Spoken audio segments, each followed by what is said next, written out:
Yeah, no, it's been brilliant. I mean, when I first came and seen that they were turning this into a music suite, that was the first thing I thought is, how are we going to use that in winter? There's no chance of us being able to have young people in here, because one thing is having a space that's warm.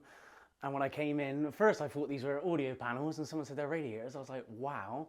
And yeah, it's been amazing. If anything, we had to turn them down at some point because it was too hot in here.